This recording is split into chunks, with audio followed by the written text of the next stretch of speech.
গত ৩ বছরের বইমেলার বেস্ট সেলিং বইয়ের তালিকায় স্পোকেন ইংলিশ কিংবা মার্কেটিংয়ের বইয়ের ছড়াছড়ি দেখে হঠাৎ করে মনে হতেই পারে আমাদের নিজস্ব সাহিত্য বলে হয়তো কিছু নেই। কিন্তু আপনারা যারা বাংলা সাহিত্য নিয়ে একটু পড়াশোনা করেছেন তারা সবাই জানেন একসময় কতটাই না সমৃদ্ধ ছিল আমাদের নিজস্ব সাহিত্য। আমাদের সাহিত্যের মধ্যযুগের রচিত পালাগানগুলোর কাহিনী যে সারা বিশ্বে সমাদৃত সেটা হয়তো অনেকেরই অজানা। ১৫০০ এবং ১৬০০ শতকে তৎকালীন অবিভক্ত পূর্ব ময়মনসিংহ বা বর্তমান নেত্রকোনা এলাকায় বহুল প্রচলিত ১০টি পালাগানের কাহিনী নিয়ে ১৯২৩ থেকে ১৯৩২ সালের ভেতরে ডক্টর দীনেশচন্দ্র সেন সংকলন করেন ময়মনসিংহ গীতিকা নামের একটি কিংবদন্তি সংকলন গ্রন্থ। এই বইটি এখন পর্যন্ত প্রায় ২৩টি ভাষায় অনূদিত হয়েছে। শহুরে বাংলা সাহিত্যের বাইরে ময়মনসিংহ গীতিকা বাংলার সেই আদি গ্রাম্য রূপকে পাঠকের কাছে তুলে ধরে। ময়মনসিংহ গীতিকার ১০টি পালার মধ্যে একটি হলো কাজল রেখা। বাংলা সাহিত্যের এই অমর সৃষ্টি কাজল রেখাকে সম্প্রতি সেলুলয়েডে প্রাণ দিয়েছেন পরিচালক গিয়াসউদ্দিন সেলিম। কাজল রেখা নামের এক অভাগী কুমারীর ভাগ্যের প্রবঞ্চনার গল্প নিয়ে সাজানো হয়েছে এর চিত্রনাট্য। চলুন জেনে নেওয়া যাক কাজল রেখা সিনেমাটির কাহিনী সংক্ষেপ।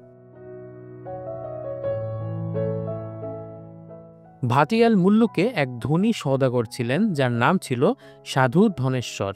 তার বড় মেয়ের নাম ছিল কাজল রেখা আর ছোট ছেলের নাম ছিল রত্নেশ্বর। ধনে রত্নে সুখী পরিবার ছিল তার, কিন্তু তার ছিল ভয়ঙ্কর জুয়ার নেশা। নিজের জলটুঙ্গি ঘরে এক অচেনা সওদাগরের সঙ্গে পাশা খেলতে খেলতে তাল হারিয়ে ফেলেন তিনি। বারবার হেরে বসার পরেও জুয়ার নেশায় বাজি ধরতে ধরতে নিজের সব টাকা পয়সা, ধনরত্ন, দাস দাসী, গরু ছাগল, হাতি ঘোড়া সব হারান তিনি। এক পর্যায়ে নিজের মেয়ে কাজল রেখাকেও বাজি ধরতে যান, কিন্তু দাসীদের কথায় নিবৃত করেন নিজেকে। অতঃপর সেই ভিনদেশী সওদাগর সব নিয়ে চলে যান, আর রিক্ত হাতে ধনেশ্বর নিজের পরিবার নিয়ে ফকিরের মতো জীবনযাপন করা শুরু করে। এদিকে তার মেয়ের বয়সন্ধিকাল উপস্থিত হয়। এবার তাকে বিয়ে দেওয়ার জন্য স্থানীয় পুরোহিতরা ধনেশ্বরের ওপর চাপ সৃষ্টি করে, কিন্তু চালচুলোহীন ধনেশ্বরের মেয়েকে বিয়ে করার জন্য কিছু বৃদ্ধ ঘাটের মরা ছাড়া আর কিছুই জোটে না। তাদেরকে তাড়িয়ে হতাশ হয়ে যখন নদী পাড়ে কাঁদছিল ধনেশ্বর, তখন হঠাৎ সেখানে উপস্থিত হন এক সন্ন্যাসী। সন্ন্যাসী ধনেশ্বরের দুর্গতি দেখে তাকে একটি আংটি এবং একটি ধর্মমতী শুক পাখি উপহার দেন। এই শুক পাখি স্বর্গীয় এবং সে কথা বলতে পারে। তার উপদেশ মতো চললে ধনেশ্বর খুব তাড়াতাড়ি আবার তার হারানো সম্পদ ফিরে পাবে বলে কথা দেন সেই সন্ন্যাসী। শুক পাখিটিকে কাজল রেখা খুব যত্ন সহকারে পালন করতে থাকে। এক ঝড়ের রাতে তিনি পাখিটিকে নিজের সব দুঃখের কথা খুলে বলেন। শুক পাখি ধনেশ্বরকে তার হাতের আংটি দোকানে বিক্রি করে সেই টাকা দিয়ে বাণিজ্যে যেতে বলেন। এইবার বাণিজ্যে গেলে তিনি ১২ বছরের সমান বাণিজ্য করার লাভ করতে পারবেন। ধনেশ্বর সেই কথা মতো বাজারে তার আংটি বিক্রি করে জাহাজে করে বাণিজ্য যাত্রা করে। বাণিজ্যে গিয়ে মসলিন, কার্পাসতুলা, কাঁসার থালা ইত্যাদি বিভিন্ন জিনিস শ্যামদেশ বা বর্তমান থাইল্যান্ডে বিক্রি করে প্রচুর লাভ করেন তিনি। পথে ডাকাত পড়লেও নৌকার সবাই মিলে সেটা প্রতিহত করে। বাণিজ্যে যাত্রা করার ১ বছর পর অনেক সম্পদ আর দাসদাসী নিয়ে গৃহে প্রত্যাবর্তন করে ধনেশ্বর। সবই ফেরত পেল সে, কিন্তু তার কন্যা কাজল রেখার জন্য উপযুক্ত পাত্র এখনো খুঁজে পায় না সে। ফলে নিয়মিত স্থানীয় পুরোহিতরা তাকে বিরক্ত করতে থাকে প্রাপ্তবয়স্কা কন্যা ঘরে অবিবাহিত অবস্থায় ফেলে রাখার জন্য। অতঃপর কন্যা বিবাহের জন্য শুক পাখির দ্বারস্থ হয় ধনেশ্বর। শুক পাখি জানায় তার কন্যার বিবাহ ভাগ্য এক মৃত রাজকুমারের সাথে লিপিবদ্ধ হয়ে আছে। সেই রাজকুমার বনের ভেতরে একটা মন্দিরে বন্দী অবস্থায় আছে। শুক পাখি জানায় কাজল রেখার কপালে চিরস্থায়ী দুর্গতি আছে, তবে তাকে যদি ধনেশ্বর বনবাসে পাঠায় তাহলে ১২ বছর কষ্ট করার পর কাজল রেখা একসময় সুখের দেখা পাবে। অতঃপর ধনেশ্বর কাজল রেখাকে বাণিজ্যে নিয়ে যাবার ছল করে এক গহীন অরণ্যে নিয়ে যায়। সেখানে পথ চলতে চলতে তারা জঙ্গলের ভেতরে একটা মন্দির দেখতে পায়। সেখানে একটু জিরানোর জন্য থামে তারা।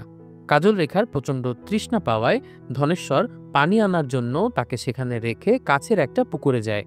একদিকে সাধু ধনেশ্বর কচুর পাতায় নিজের মেয়ের জন্য পানি সংগ্রহ করছিল, আর অন্যদিকে কাজল রেখা কৌতূহলবশত সেই মন্দিরের দরজা খুলে ঢুকে যায় ভেতরে কি আছে দেখার উদ্দেশ্যে।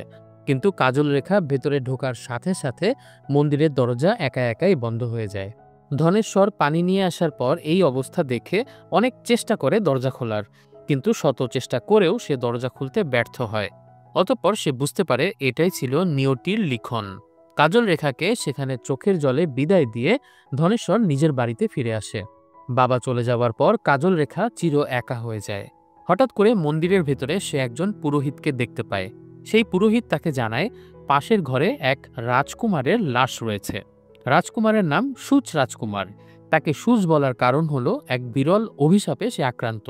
তার শরীরে শত শত সূচ ফুটিয়ে অভিশপ্ত অবস্থায় তার শরীরকে এখানে ফেলে রাখা হয়েছে। কাজল রেখা যদি তার শরীর থেকে সমস্ত সূচ তুলে ফেলে, অতঃপর তার মাথার কাছে রাখা এক বিশেষ পাতার রস তাকে দেয়, তাহলে রাজকুমার জীবিত হয়ে উঠবে। এই মৃত রাজকুমারই হলো কাজল রেখার স্বামী। কিন্তু তাকে স্বামী হিসাবে পেতে গেলে কাজল রেখাকে দীর্ঘ সময় তপস্যা করতে হবে, কারণ কাজল রেখার কপালে দুর্গতি লেখা আছে এবং আরও 12 বছর তাকে কষ্ট করতে হবে।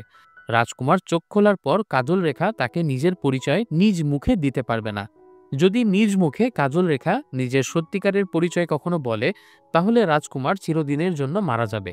12 বছর পর সুবিধামতো সময়ে ধর্মমতী সুখ পাখি নিজ মুখে কাজল রেখার পরিচয় দেবে এবং তখন থেকে তার সুখের জীবন শুরু হবে। অতঃপর কাজল রেখা রাজকুমারের শরীর থেকে একটা একটা করে অভিশপ্ত সূচ তুলতে থাকে। 7 দিন 7 রাত বিনিদ্রভাবে এবং কোনো কিছু না খেয়ে একটানা তুলতে তুলতে শুধুমাত্র রাজকুমারের চোখের 2টি সূচ বাদে অন্য সব সূচ কাজল রেখা তুলে ফেলে। কাজল রেখা তখন ভেতরে ভেতরে মহা খুশি।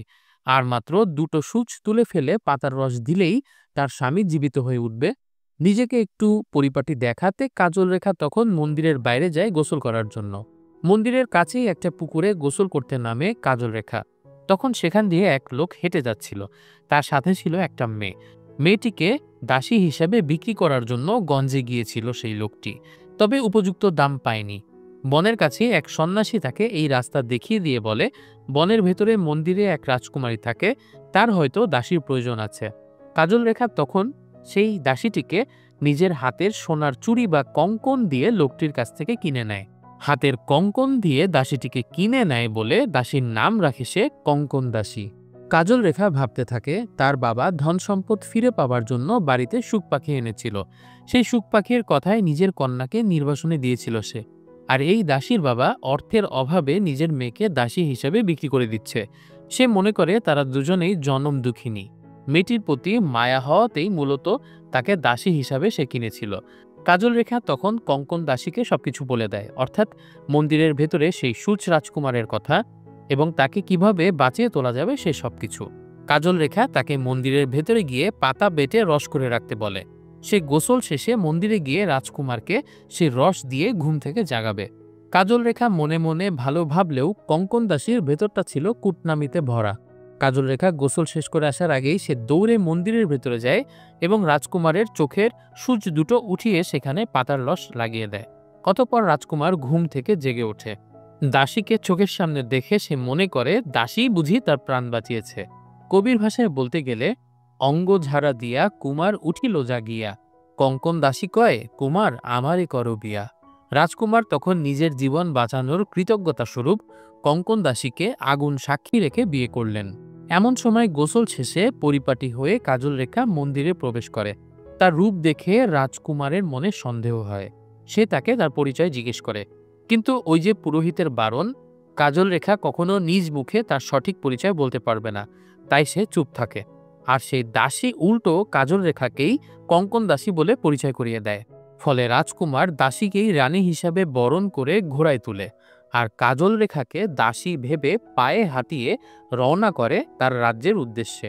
কবির ভাষায়, রানী হইল দাসী আর দাসী হইল রানী, কর্মদোষে কাজল রেখা জন্ম অভাগিনী। রাজকুমার রাজ্যে ফিরে যাবার পর 10 বছর পার হয়ে যায়। কাজল রেখা পূর্ণ যুবতী হয়ে ওঠে এর মাঝে। রাজবাড়িতে দাসীর মতোই সে থাকে, খায় এবং সব কাজ করে।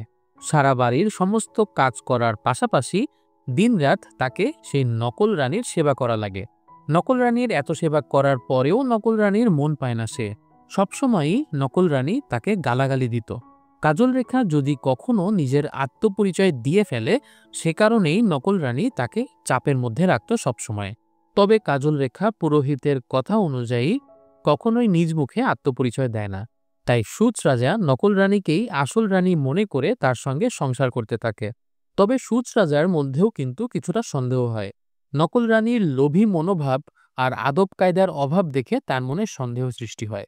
অন্যদিকে কাজল রেখার চালচলন, কথাবার্তা, আদব কায়দা আর সর্বোপরি চাঁদের মতো রূপ দেখে কিছুতেই তাকে দাসী মনে হয় না। কিন্তু রাজা যতবারই কাজল রেখাকে নিজের পরিচয় জিজ্ঞেস করে, কাজল রেখা কখনো নিজেকে দাসী ছাড়া অন্য কোনো পরিচয় দেয় না। নকল রানীর পাল্লায় পড়ে সুচ রাজার সংসারের প্রতি অনীহা সৃষ্টি হতে থাকে। ফলে সে ৬ মাস ৬ পক্ষের জন্য দেশ ভ্রমণে যাবার সিদ্ধান্ত নেয়, সবকিছু ছেড়ে ছুড়ে দূরে থাকবার অভিপ্রায়ে। তার মন্ত্রীকে সে নির্দেশ দেয় এই ৬ মাসে কাজল রেখার আসল পরিচয় বের করার। দেশ ত্যাগ করার আগে রাজা নকল রানীর কাছে গিয়ে জিজ্ঞেস করে, আমি দেশ ভ্রমণে যাচ্ছি, তোমার কি কি লাগবে? নকল রানী কি কি লাগবে সেটার একটা বিশাল ফর্দ ধরিয়ে দেয় রাজাকে। রানীর এরকম লোভ দেখে রাজা অনেকটা রাগ করে কাজল রেখার কাছে গিয়েও একই প্রশ্ন করে। কাজল রেখা বলে এই বাড়িতে সে খুব শান্তিতেই আছে এবং তার কোনো কিছু প্রয়োজন নেই। তবে রাজার চাপাচাপিতে সে শেষমেশ বলে যদি রাজা পারে তাহলে যেন ধর্মমতী সুখ পাখি তাকে এনে দেয়। কারণ কাজল রেখা জানতো একমাত্র ধর্মমতী সুখ পাখি তার প্রকৃত পরিচয় বলতে পারবে রাজার সামনে। রাজা সেই ধর্মমতী সুখ পাখির খোঁজে বেরিয়ে পড়ে। ৬ মাস ভ্রমণের বেশিরভাগ সময় তার সুখ পাখির খোঁজেই কেটে যায়। এভাবে খোঁজ করতে করতে একসময় কাজল রেখার বাড়ি যেই রাজ্যে সেখানে চলে এলো সে। সেখানে গিয়ে সে জানতে পারল স্থানীয় ধনেশ্বর নামের এক ব্যক্তির বাড়িতে ধর্মমতী সুখ পাখি রয়েছে। সে সেই বাড়িতে গিয়ে সুখ পাখিটি কিনতে চাইল। সাধু ধনেশ্বর এটা দেখে খুবই আশ্চর্য হলো, কারণ সে জানতো তার কন্যা কাজল রেখা ছাড়া ধর্মমতী সুখের সন্ধান আর কেউই জানত না। রাজা ভাবতে লাগলো সুখে থাক দুঃখে থাক তার কন্যা কাজল রেখাই এই সুখ পাখি নেয়ার জন্য লোক পাঠিয়েছে। তখন ধনেশ্বর মনের মধ্যে অন্য কোনো চিন্তাভাবনা না এনে ধর্মমতীর সুখকে সুচ রাজাকে দিয়ে দিল। সুচ রাজা এর বিনিময়ে টাকা দিতে চাইলেও ধনেশ্বর কোনো টাকা নেয় না, কারণ ধনেশ্বর এটা ভেবেই আনন্দিত যে তার মেয়ে এখনো বেঁচে আছে। তবে কাজল রেখার বেঁচে থাকার এই খবর সে তার স্ত্রীকে দিতে পারে না, কারণ তার আগেই তার স্ত্রী মারা যায়। এদিকে সুচ রাজা বাড়িতে ফিরে আসে, নকল রানীকে তার চাওয়া জিনিসগুলো দিয়ে দেয় আর কাজল রেখাকে দেয় ধর্মমতী সুখ পাখি। কাজল রেখা তো সুখ পাখি পেয়ে খুবই খুশি। সে সেই পাখির কাছ থেকে নিজের পরিবারের সমস্ত খোঁজখবর নেয়। মন্ত্রী কিন্তু এই ৬ মাসে কাজল রেখার আসল পরিচয় বের করতে পারেনি। তবে কথাবার্তা, আচার আচরণ দেখে তিনি বুঝতে পারেন নকল রানী আসলে খুবই নিম্ন বংশের মেয়ে আর কাজল রেখা অবশ্যই উচ্চ বংশের কেউ হবে। তখন তারা আরও একটা পরীক্ষা করার কথা চিন্তা করে। রাজা তার পার্শ্ববর্তী রাজ্যের বন্ধু সোনাধরকে দাওয়াত করে। দাওয়াতে রান্না করার দায়িত্ব একদিন পরে রানীর উপর আর আরেক দিন পরে দাসীর উপর। নকল রানী এমন সমস্ত খাবার রান্না করলো যে সমস্ত খাবার নিম্নবর্ণের মানুষেরা খায়, এবং সেই সমস্ত খাবার খেয়ে রাজা খুবই লজ্জিত হলো। আর পরদিন কাজল রেখা রান্না করলো বিভিন্ন জাতের মাছ, পায়েস, পিঠাপুলি, বিভিন্ন প্রকারের মিষ্টান্ন সহ যাবতীয় সব রাজকীয় খাবার। উচ্চ বংশের নারী না হলে এত ভালো খাবার রান্নার প্রক্রিয়া তার জানার কথা নয়। আরেকটি পরীক্ষা নেয় রাজা, সেটা হলো আলপনা আঁকার পরীক্ষা। নকল রানী কাকের ঠ্যাং বকের ঠ্যাং এঁকে রাখে আলপনা হিসাবে, আর অন্যদিকে কাজল রেখা এত সুন্দর আলপনা আঁকে যা দেখলে চোখ জুড়িয়ে যায়। রাজার বন্ধু যে এসেছিল অর্থাৎ সেই সোনাধর, সে ভাবল এই কাজল রেখা নিশ্চয়ই কোনো না কোনো রাজকন্যা। আসলে কাজল রেখার রূপ দেখে সে বিমোহিত হয়ে গিয়েছিল। সে কেমন করে কাজল রেখাকে এখান থেকে নিজের কাছে নিয়ে যাবে সব সময় সেই চিন্তা করতে থাকলো। তখন সে নকল রানীর সঙ্গে সলা পরামর্শ করতে গেল। এমনিতেই সুচ রাজা কাজল রেখার রূপগুণে অনেক মুগ্ধ হয়ে গিয়েছিল। এজন্য নকল রানী সবসময় এই ব্যাপারটা নিয়ে অনেক ভয় পেত। তাই সে চাইছিল সোনাধরের সাথে কোনো রকমে যদি কাজল রেখাকে বাড়ি থেকে বের করে দেওয়া যেত তাহলে আপদ বিদয় হতো। তখন রাজার বন্ধু এবং নকল রানী মিলে একটা সিদ্ধান্তে আসে, সেটা হলো কোনোভাবে যদি কাজল রেখার চরিত্রের উপরে কোনো একটা কলঙ্ক দেয়া যায় তাহলে রাজা রাগ করে কাজল রেখাকে বাড়ি থেকে বের করে দেবে। রাতের বেলা কাজল রেখা যখন একা ঘরে ঘুমিয়েছিল তখন সোনাধর নিজের পায়ে সিঁদুর মেখে কাজল রেখার রুমের ভেতরে হেঁটে আসে। ব্যাপারটা বাইরে থেকে দেখলে হঠাৎ করে মনে হবে কোনো পুরুষ যেন এই ঘর থেকে মাত্র বের হয়ে এসেছে। পরদিন সকালে যখন সুচ রাজা কাজল রেখার ঘরে অন্য পুরুষের পায়ের ছাপ দেখল তখন সে হিতাহিত জ্ঞান হারিয়ে ফেলল। সে কাজল রেখার কাছে সমস্ত কথা জিজ্ঞেস করল। কাজল রেখা জানালো সে তো একা ঘরে ঘুমিয়ে থাকে। তার জানার কথা না তার কক্ষে কেউ প্রবেশ করেছিল কিনা। তখন সাক্ষী হিসাবে রাজা সুখ পাখিকে ধরে আনে। সুখ পাখিও জানায় সে রাতে ঘুমিয়েছিল, তাই তার কোনো কিছু স্মরণে নেই। রাজা যদি মনে করে দাসী কলঙ্কিনী, তাহলে সে তাকে বনবাসে দিতে পারে। অন্যদিকে নকল রানীও কাজল রেখাকে বনবাসে পাঠানোর জন্য উঠে পড়ে লাগলো। রাগের মাথায় সুচ রাজা তার বন্ধু সোনাধরকে আদেশ দিল কাজল রেখাকে দূরের সমুদ্রে কোথাও নিয়ে একটা দ্বীপে নির্বাসন দিয়ে আসতে। সোনাধর তো মনে মনে এটাই চাইছিল। সে কাজল রেখাকে নিয়ে সমুদ্র যাত্রা করল। মাঝ সমুদ্রে সে কাজল রেখাকে বলল সে অনেক ধনী পরিবারের ছেলে। কাজল রেখাকে বিয়ের প্রস্তাব দেয় সোনাধর, কিন্তু কাজল রেখা জানায় সে মনে প্রাণে নিজেকে আরেকজনের স্ত্রী হিসেবে মেনে নিয়েছে, তাই তার পক্ষে সোনাধরকে বিয়ে করা সম্ভব নয়। সোনাধর কাজল রেখার উপর জবরদস্তি করার চেষ্টা করলে কাজল রেখা জাহাজ থেকে ঝাঁপিয়ে পড়ে। অতঃপর সোনাধর তার লোকজনদেরকে নিয়ে কাজল রেখাকে আবার জাহাজের উপরে ওঠায়। এবার সে তার হাতে পায়ে বেড়ি পরিয়ে আটকে রাখে। কাজল রেখা ঈশ্বরের কাছে প্রার্থনা করে সে যদি সত্যি সতী হয়ে থাকে তাহলে জাহাজটা যেন সমুদ্রে কোনো চরে আটকে যায়। আশ্চর্যজনকভাবে সোনাধরের জাহাজটা তখন একটা চরে আটকা পড়ে। তারপরও সোনাধর কাজল রেখার সাথে জোর করতে গেলে সেখানকার মাঝি মাল্লারা বাধা দেয়। তারা বলতে থাকে সোনাধর অধর্ম করেছে বলেই তাদের জাহাজ চরে আটকা পড়েছে। এই মেয়েটিকে যত দ্রুত সম্ভব জাহাজ থেকে নামিয়ে দিতে হবে। অতঃপর তারা কাজল রেখাকে সেখানে একটা চরে ফেলে দিয়ে জাহাজ নিয়ে চলে যায়। এর মধ্যে ঘটে যায় আরেক ঘটনা। দীর্ঘদিন কাজল রেখার অপেক্ষায় থেকে তার বাবা ধনেশ্বর অবশেষে মৃত্যুবরণ করেন। তারপর তার ছোট ভাই রত্নেশ্বর বাণিজ্য তরী নিয়ে দেশ ভ্রমণে বের হয়। নানা দেশ ভ্রমণ করে রত্নেশ্বর যখন বাড়ির দিকে যাচ্ছিল, তখন ঝড়ের মুখে পড়ে সেও তার জাহাজ নিয়ে সেই চরের দিকেই চলে যায় যেখানে কাজল রেখাকে নির্বাসিত করা হয়েছিল। রত্নেশ্বর চরে পড়ে থাকা কাজল রেখার রূপ দেখে বিমোহিত হয়ে যায়। কাজল রেখা যখন বনবাসে গিয়েছিল তখন রত্নেশ্বরের বয়স ছিল মাত্র 4 বছর। কাজেই কাজল রেখা বা রত্নেশ্বর কেউ কাউকে চিনতে পারে না। রত্নেশ্বর ইনিয়ে বিনিয়ে বিভিন্নভাবে কাজল রেখাকে নিজের মনের কথা বলতে চায়। সে কাজল রেখাকে জাহাজে নিয়ে নিজের বাড়ির দিকে যেতে থাকে। কাজল রেখাকে রত্নেশ্বর নিজের বাড়িতে নিয়ে যায়। কাজল রেখা বুঝতে পারে রত্নেশ্বরই আসলে তার ভাই এবং তার ভাই তাকে বিয়ে করতে চাচ্ছে। কিন্তু এরকম পরিস্থিতিতেও সে নিজের পরিচয় দিতে পারে না, কারণ তার নিজ মুখে যে পরিচয় বলা বারণ। একে তো এরকম জটিল পরিস্থিতি, তার উপরে বাড়িতে আসার পর সে জানতে পারে তার মা বাবা মারা গেছে। সবকিছু মিলিয়ে পরের 3 মাস কাজল রেখা প্রচণ্ড শোকের মধ্যে দিয়ে যায়। 3 মাস পর রত্নেশ্বর কাজল রেখাকে আবারও বিয়ের প্রস্তাব দেয়। তখন কাজল রেখা বলে, তুমি আমার মা বাবার পরিচয় না জেনে কেন বিয়ে করতে চাচ্ছ? তখন রত্নেশ্বর তার মা বাবার পরিচয় জানতে চাইলে কাজল রেখা বলে তার পরিচয় সে দিতে পারবে না। তার পরিচয় দেওয়ার জন্য লাগবে ধর্মমতী সুখ পাখি। সেই ধর্মমতী সুখ পাখি আছে সুচ রাজার দেশে। এ কথা শোনার পর রত্নেশ্বর তার লোক পাঠায় সুচ রাজার দেশ থেকে সেই সুখ পাখিকে নিয়ে আসার জন্য। এদিকে কাজল রেখাকে নির্বাসনে পাঠানোর পর সুচ রাজা সবসময় মনমরা অবস্থায় থাকত। এমন সময় অনুতপ্ত হয়ে তার বন্ধু সোনাধর তাকে একটা বার্তা পাঠায়, যেখানে সে কিভাবে নকল রানীর সাথে মিলে কাজল রেখার চরিত্রকে কলঙ্কিত করেছে তার বিশদ তুলে ধরে। সব জানার পর সুচ রাজা পাগলের মতো সোনাধরের কাছে যায় এবং রাগের মাথায় তাকে আঘাত করে। অতঃপর তাকে নিয়ে কাজল রেখাকে খুঁজতে সেই চরে যায়, কিন্তু সেখানে তাকে খুঁজে পায় না। কাজল রেখাকে না পেয়ে সুচ রাজা এই রাজ্য থেকে অন্য রাজ্য ঘুরতে থাকে। রাজকার্য ছেড়ে দিয়ে সে অনেকটা ভবঘুরের মতো পাগল হয়ে কাজল রেখাকে পাবার আশায় ঘুরতে ঘুরতে একসময় হাজির হয় সেই রত্নেশ্বরের রাজ্যে। এর মধ্যে রত্নেশ্বর এক বেদেনীকে বলেছিল ধর্মমতী সুখ পাখি এনে দিতে। সেই বেদেনী সুচ রাজার দেশে গিয়ে নকল রানীর কাছে সুখ পাখি কিনতে চাইলে টাকার লোভে নকল রানী তাদের কাছে সেই ধর্মমতী সুখ পাখিকে বিক্রি করে দেয়। তখন সুখ পাখি নিয়ে তারা রত্নেশ্বরের রাজ্যে ফিরে আসে। এরই মধ্যে রত্নেশ্বর চারিদিকে রটিয়ে দিয়েছে যে সে সমুদ্র থেকে এক জলপরী ধরে এনেছে এবং তাকে আজই সে বিয়ে করবে। এই কথা শুনে সবাই আশ্চর্য হয়ে গেল। তার কথিত সেই জলপরীকে দেখতে সেই দেশের সমস্ত ধনী সওদাগরেরা এসে সভাস্থলে উপস্থিত হলো। এর মধ্যে রত্নেশ্বরের লোকেরা একটা খাঁচার ভেতরে করে সুখ পাখিকে নিয়ে আসলো। ঘুরতে ঘুরতে সেই সুচ রাজা কিন্তু রত্নেশ্বরের দেশেই চলে আসে। সেও যখন জানতে পারে এই বিয়ের কথা, তখন সেও দৌড়াতে দৌড়াতে সেখানে চলে আসে। উপস্থিত সবার সামনে তখন রত্নেশ্বর ধর্মমতী সুখ পাখিকে প্রশ্ন করে কাজল রেখার পরিচয় সম্পর্কে। ধর্মমতী সুখ পাখি খাঁচার ভেতরে বসে কাজল রেখার সমস্ত পরিচয় দিতে আরম্ভ করে। এভাবেই কাজল রেখার পরিচয় প্রকাশ পেয়ে যায়। কাজল রেখার প্রকৃত পরিচয় দেওয়ার পর ধর্মমতি সুখ স্বর্গে মিলিয়ে যায়।